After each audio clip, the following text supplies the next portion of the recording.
Agro, do campo para você. Um oferecimento EAD Senar, o seu portal de aprendizagem.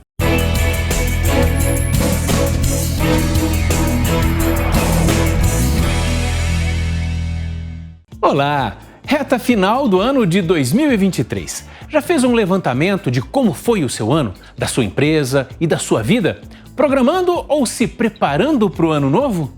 A CNA apresentou essa semana o balanço deste ano do agro brasileiro.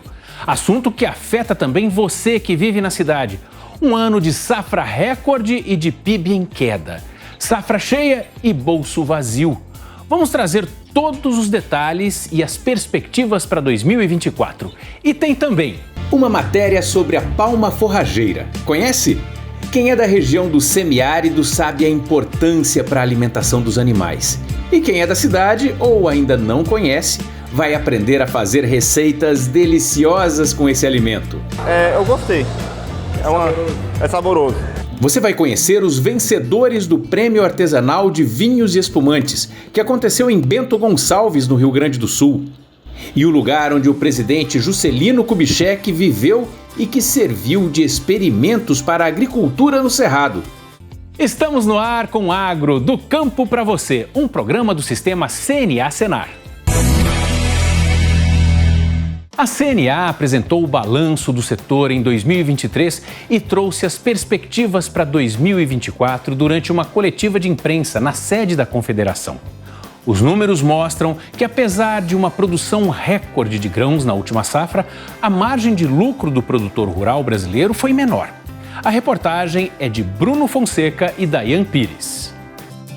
A safra foi recorde, mas o PIB do agronegócio caiu 0,94% neste ano, em comparação com 2022. É o que mostra o balanço da CNA divulgado esta semana. O que mais impactou os resultados foram os custos de produção, que ficaram acima do esperado, e a queda nos preços das commodities. Na pecuária de leite, a diminuição de preços foi maior do que a dos custos. A margem de lucro dos produtores foi 67,4% menor em outubro de 2023 em relação ao mesmo período de 2022. Foi o que aconteceu com o seu José, produtor de leite em Alexânia, Goiás. Tem que vender bem mais leite para comprar um saco de adubo, mais leite para comprar um saco de cobertura, porque os insumos não está comparado com o preço do leite. Em termos de real, abaixou, mas em termos de leite, eu tenho que vender mais leite para comprar um saco de insumo, um saco de semente. Na pecuária de corte, o sistema de ciclo completo foi o que sofreu maior impacto na margem bruta, com queda de 48,7%. A safra de grãos foi recorde, 321,8 milhões de toneladas, mas o lucro passou longe do esperado. No caso da soja, por exemplo, houve uma diminuição na margem bruta de 68% em comparação com a produção anterior. Já para o milho, a situação foi ainda mais difícil, com os produtores enfrentando uma queda de 134% na margem de lucro. Teve produtor que ficou no prejuízo e tentou recorrer ao Programa de Seguro Rural do governo federal, mas não conseguiu.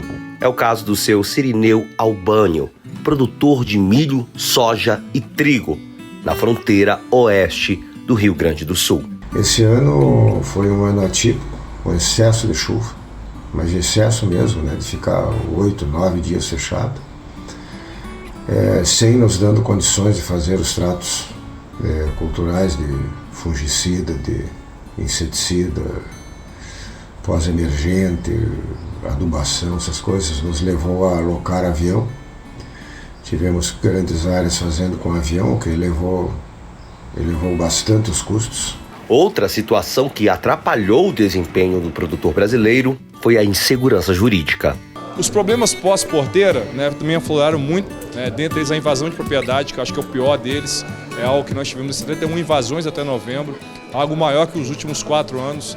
O diretor técnico da CNA também ressalta os impactos provocados pela indefinição em torno do marco temporal. É algo também que traz muita inquietude para boa parte dos produtores.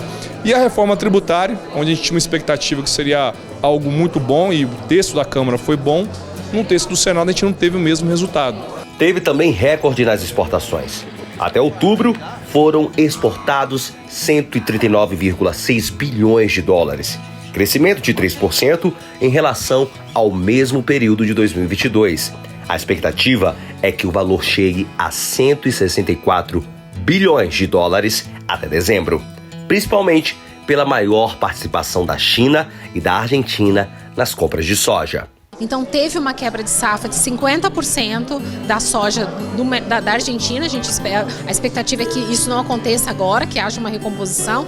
Então que o mercado argentino volte a fornecer soja para o resto do mundo. A CNA prevê que o PIB do agronegócio pode ter um resultado neutro ou queda de até 2% no próximo ano. Isso depende das relações de preço e custo da produção, da retomada da agroindústria e dos efeitos do El Niño na produtividade do Brasil. Não foi um ano fácil porque nós tivemos problemas climáticos sérios, nós tivemos um problema na economia como um todo. O governo atual, nós tínhamos mais expectativa de que novas políticas públicas fossem implementadas. O que acontece no Brasil é que o agro nunca parou de crescer. Nós, este ano, a nossa expectativa é que nós tivéssemos alguma coisa próxima a 330 milhões de toneladas. O problema climático não vamos ter. Mas, com certeza, nós vamos bater o recorde de 350 milhões de toneladas nos próximos 2 anos. Atenção, produtor! O Senar apresenta mais uma novidade. A plataforma Senar Play traz uma série sobre gestão avançada na bovinocultura leiteira. Serão 5 temporadas com temas que vão abordar a importância do gerenciamento rural, cálculo dos custos de produção, indicadores-chave de desempenho e a influência de diversos fatores na rentabilidade da produção de leite. Na primeira temporada, o produtor vai poder aprofundar os conhecimentos no gerenciamento eficiente e sustentável da propriedade agrícola. Então, navegue pela série. Acesse senarplay.org.br. Nosso assunto agora é a palma forrageira, alimento importantíssimo para a pecuária em regiões de seca, mas que tem uma série de outros benefícios, inclusive para a alimentação da gente.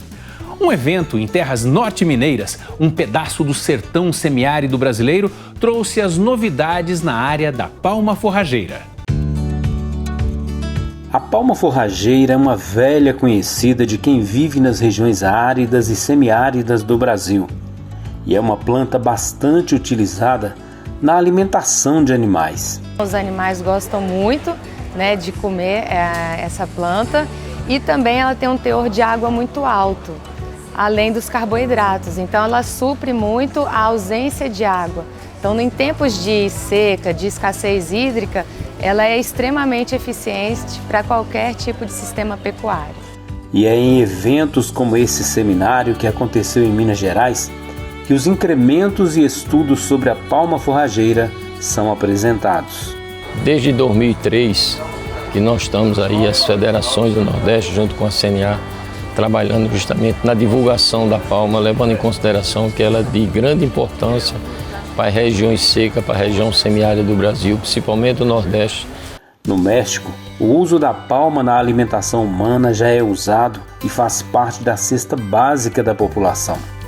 Hoje, os preparos com as cactáceas recebem toques sofisticados da alta gastronomia, em pratos e bebidas saborosos e nutritivos.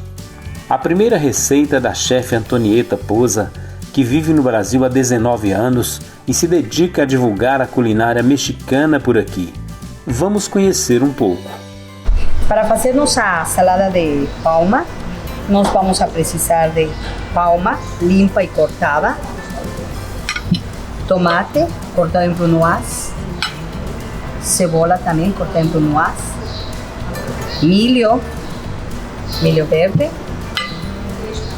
coentro, neste caso aqui a apresentação em bolinha, tá? Queijo, meia cura, pequi, neste caso está somente cocido, mas a gente lo frita e fica tipo um crocante de pequi, tá? E nossa tortilha de milho crocante. A salada, a terminação da salada ficaria assim. São escolhidas palmas pequenas por serem mais moles. Retira-se as partes laterais e os espinhos um a um. E em seguida, os cubinhos são levados para a fritura rápida em azeite. Misturados todos os ingredientes, está pronta a salada de palma, que é servida junto com as tortilhas. Por cima vão o queijo ralado e o pequi. Nós sempre usamos a palma aqui para alimentação animal, para outras ações. Mas ao comer a tortilha, eu também tive uma sensação, assim, um pouco do quiabo, o nosso quiabo, que tem uma babinha. E é delicioso. Eu achei, assim, algo extraordinário. A receita que a chefe fez aqui, com os temperos, com o queijo, com esse toque do pequi, que eu achei sensacional. Ficou, assim, uma explosão de sabores. Me lembrou mesmo a comida mexicana, assim. A outra receita apresentada é criação do chefe Marcos Meléndez, também mexicano, que mora no Brasil há 13 anos, divulgando a culinária do país de origem. Ele ensinou como fazer um misto de palma, bem simples e prático. Temos como ingredientes a palma forrageira descascada, temos o queijo cabaça, temos tomate, temos flor de capuchina e folhas de mastruz. A palma forrageira é descascada e temperada com as folhas de mastruz, pitada de pimenta do reino. Agora vamos a colocar a tampa deste rico sanduíche e vamos a colocar a flor en la parte superior. Voy a virar o papel aluminio y voy a envelopar dobrando. Colocamos na chapa e vai a iniciar o processo de cozimento. Eu gostei. É saboroso. Lembra um pouco, lembrando um pouco o chuchu. Esses são apenas 2 exemplos de como a palma forrageira tem potencial para contribuir com o desenvolvimento humano e que, aprendendo a usar esse complemento nutricional, é possível criar uma infinidade de receitas. A gente vai fazer um intervalo rapidinho e já voltamos com o resultado do Prêmio Artesanal de Vinhos e Espumantes 2023. 140 rótulos de todo o país participaram do concurso. E ainda, você lembra de quem é a frase 50 anos em 5? Pois é, nossa equipe fez um passeio pela Fazendinha JK, residência do ex-presidente Juscelino Kubitschek, que foi palco de experimentos em plantios no Cerrado. Agro do Campo para você, volta já!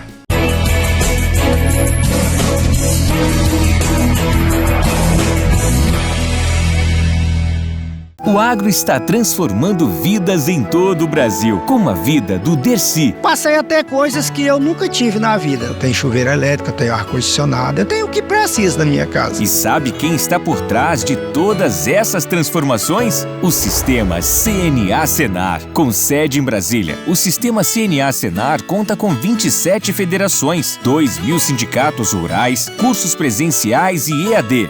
Mais de 18 mil profissionais. E o resultado disso, milhares de propriedades e famílias assistidas em todas as regiões do Brasil. É toda uma estrutura com um propósito único, de transformar a vida das famílias. Temos grandes números, mas o que a gente mais gosta de mostrar é a alegria da nossa gente.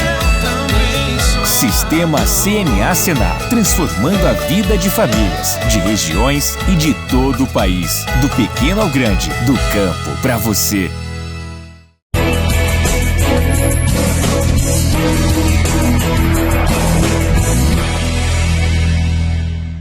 Estamos de volta com o Agro do Campo para você.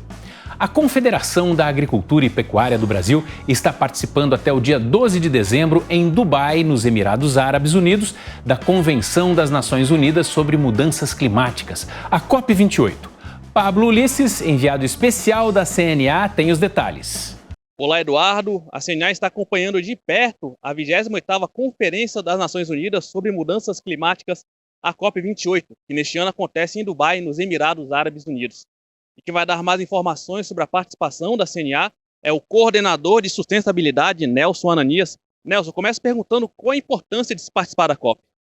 Bom, a questão das negociações das mudanças climáticas impacta diretamente o setor agropecuário mundial e também o brasileiro e traz para nós obrigações a respeito de ações que impactam a atividade econômica, impactam a produção, impactam o crescimento do setor, não somente porque nós sofremos essas questões climáticas, mas porque também trazemos soluções ao alcance das metas do Acordo do Clima e das metas brasileiras de redução de emissão de gases de efeito estufa.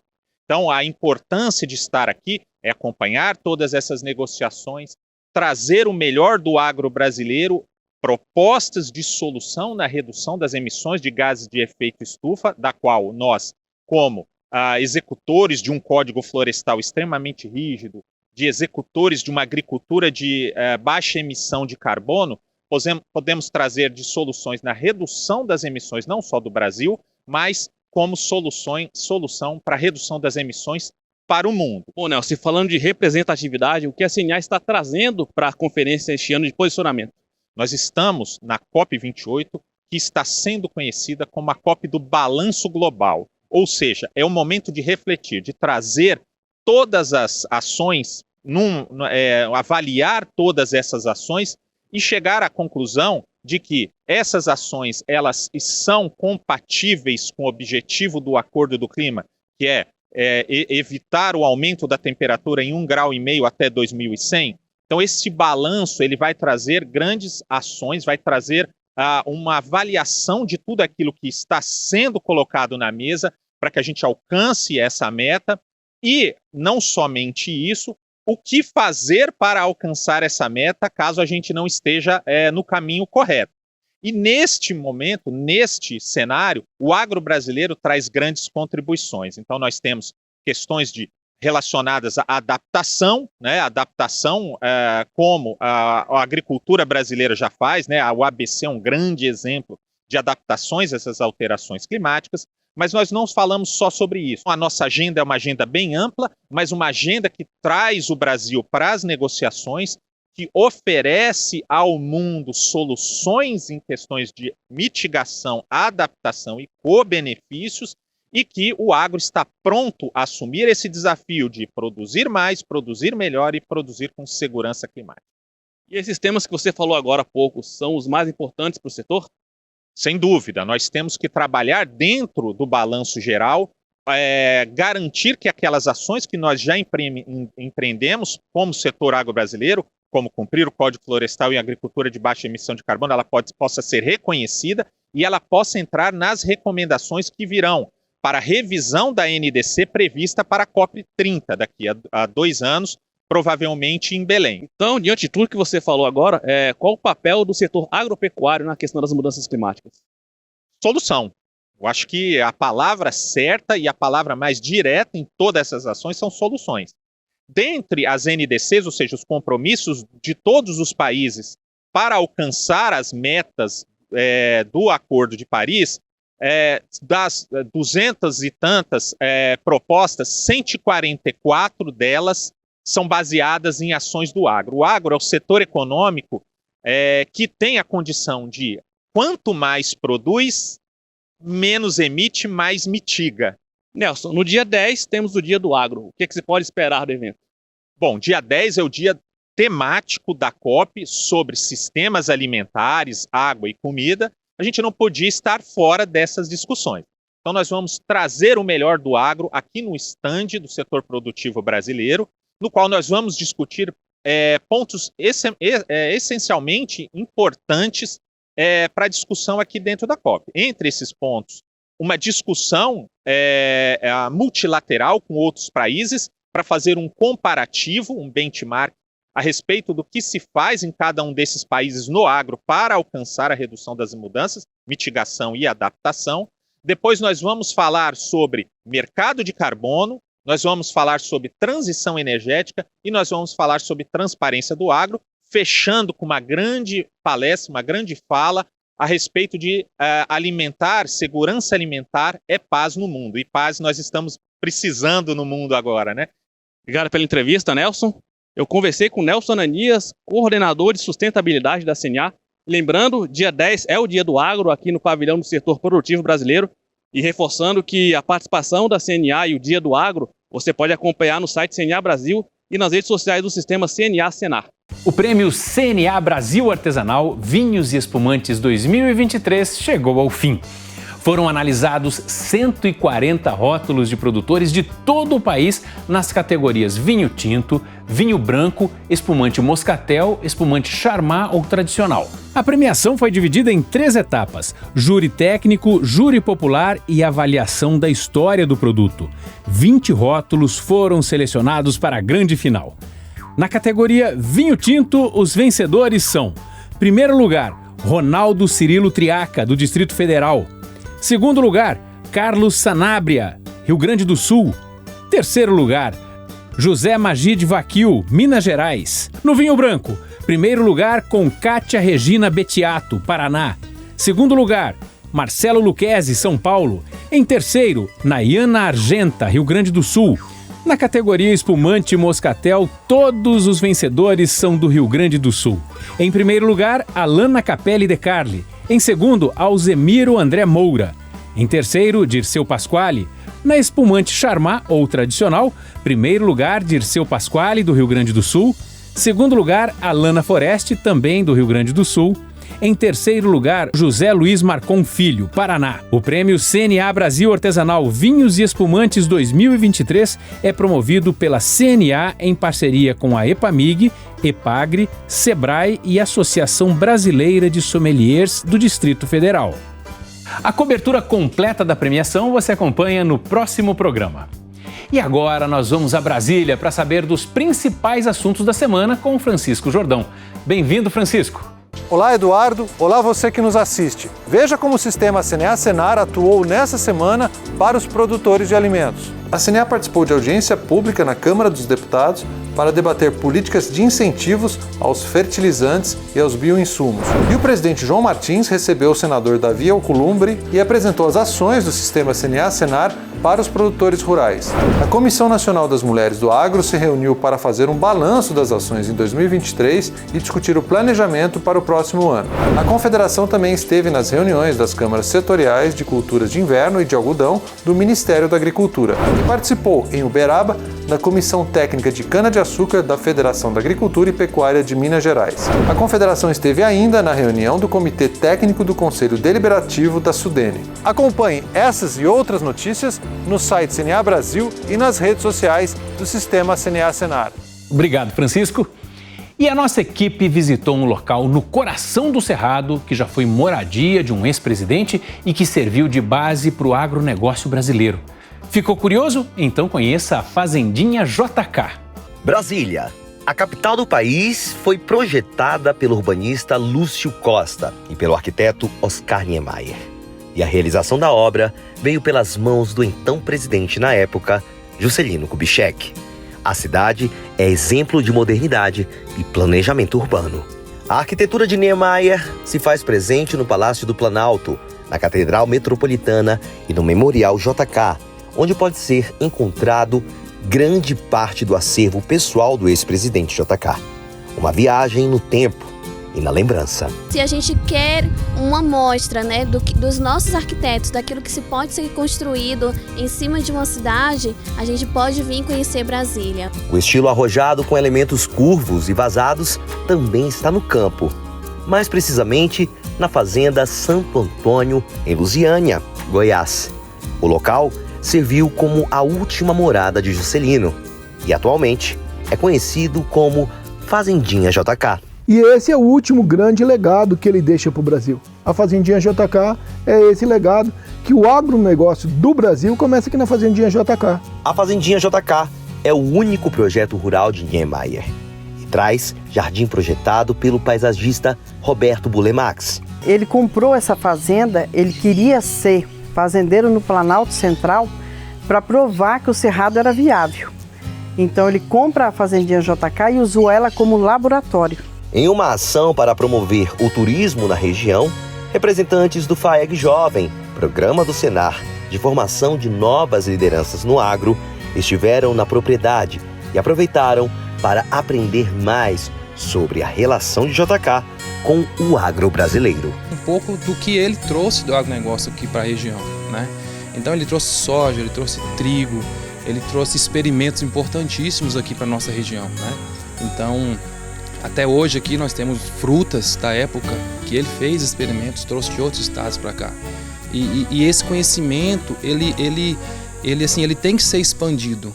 Com o lema de 50 anos em 5 de fartura na agricultura, JK fez a correção do solo e plantou trigo, soja, arroz, pequi e uma variedade de elementos que compõem o agro brasileiro. O slogan 50 anos em 5 não faz jus a Juscelino. Juscelino era 200 anos em 5. O Brasil se alavancou ali. A Casa da Fazenda, projetada por Niemeyer, foi erguida com pé direito alto e a fachada conserva as paredes brancas com portas e janelas na cor azul. A ideia era relembrar os antigos casarões de Minas Gerais, estado de origem de JK, nascido em Diamantina. É uma casa muito gostosa, ela foi planejada para ser uma casa fresca, ela é bem alta, forrada com gesso, a telha em barro e um espaço entre o forro e o telhado tem um espaço bem grande, que é para ventilar o ar quente entra e sai. E eles eram amantes do concreto e do ferro, do concreto armado. Então eles fizeram a casa aqui do mesmo jeito, tá? Desenharam o tijolinho à vista no concreto, virou uma obra de arte, já que é o gênio Oscar Niemeyer. Um lugar que o ex-presidente viveu com a esposa, Dona Sara, e que traz um acervo rico em história e literatura. Aqui é possível encontrar presentes dados ao ex-presidente, além de objetos que pertenceram à família Kubitschek. Nós temos aproximadamente 1.800 livros, são livros de cabeceira de JK, os livros de estudo. Tem livros autografados direto do autor para ele, como Raquel de Queiroz, Kenneth Cooper. Nós temos nessa biblioteca um diário dos 3 anos e 10 meses do que foi a construção de Brasília. A Fazendinha recebe turistas, professores e estudantes que visitam o local para conhecer mais sobre JK e a nova capital. E o desenvolvimento do Centro-Oeste ele veio com a chegada da capital, né? Que foi transferida para esse processo, então, saída do litoral para o Centro-Oeste. Isso desenvolveu muito o Brasil. Eu aprendi hoje aqui que o Juscelino foi um homem muito importante na agropecuária já para o Cerrado. Ele foi também um presidente que inovou muito o Brasil. Ele também foi conhecido como os anos dourados, né? Os anos que ele estava aqui no Brasil, né? Comandando o Brasil. A Fazendinha JK é mais do que um museu ou uma moradia do ex-presidente da República. É o coração do agronegócio e que ajudou a impulsionar e a valorizar a importância do Cerrado brasileiro. Chegamos ao fim de mais um programa. Lembrando que todos os serviços que você vê aqui são gratuitos e são possíveis graças à sua contribuição, produtor. Para rever todas as reportagens, acesse o nosso canal no YouTube. Até a próxima semana!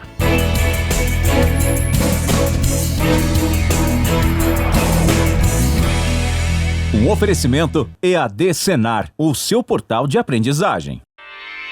Realização Jovem Pan News.